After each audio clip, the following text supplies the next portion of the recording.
fresh, warm bread is a must, and the result is a golden crust and a slightly spongy texture. No Persian meal is complete without it. Persian bread is called tuftan and is made from a mix of wholemeal and white flour. Rye is sometimes used as well. Most of the process made by hand, as it has been for hundreds of years. The bread just moist enough to stick on the hot clay sides of the oven. Most good restaurants have their own tandoor oven. Jason Agrami from Sydney's Vatan restaurant has 2 ovens and a specialist baker, serving freshly baked bread with all meals. He once ran a fish cafe by the beach in Sydney, but decided the flavours of his childhood were much more exciting.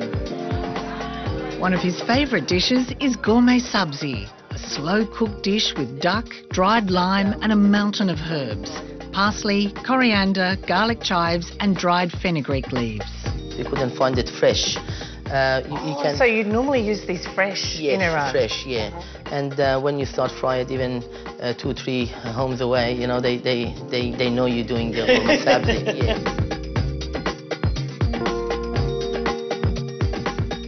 The dish starts with onions fried in a few tablespoons of ghee. Just sweat the onions, let it to get a little bit color. Then the meat is added. Jason likes to use the rich flavour of duck. And duck is popular in Iran, yeah, duck is popular in north and west of Iran, very popular. Put some turmeric, just a pinch.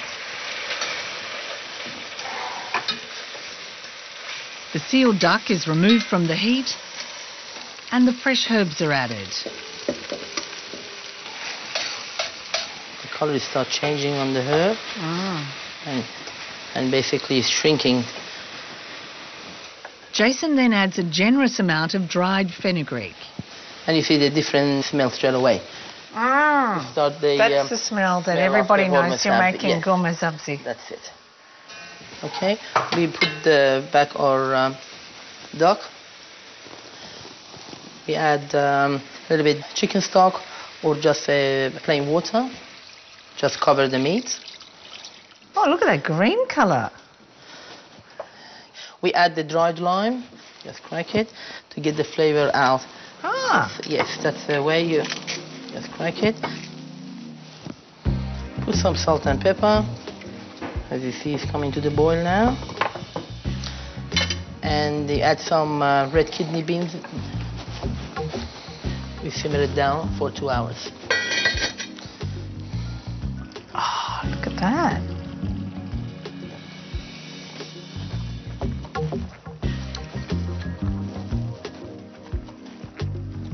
That is so worth waiting for. That is gourmet sabzi. It's beautiful.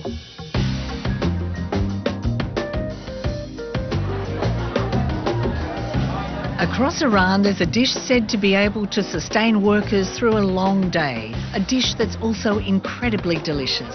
It's called dizi, and it's traditionally served in tea houses. Restaurateur Kami Shapari serves it every Sunday and says it's now popular in Australia with younger Iranians.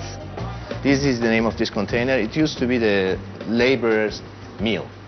It's a very filling and very high-calorie meal. You have practically everything in it. 2 different kinds of beans, meat, you have potato, and you have lots of fat. We don't use as much fat as we use it in Iran. Yeah. Here, we have to have a little piece of fat in it, animal fat in it, to give it a flavor. But we don't use as much. And what do people do when it's served? We've seen people mashing it. Well, the juice, they put it in a bowl. They break the bread in it. And they eat it separately. And whatever is left in it, they smash it in the dizi and they eat it with bread.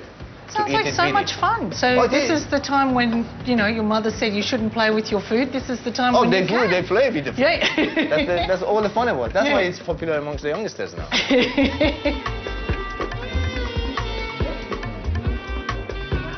You can call it Persian pate. Persian pate. You take your piece of bread. You can put it inside the bread and make a bundle like that. You can put either a piece of onion or a leaf of mint in it. Warm Persian pate.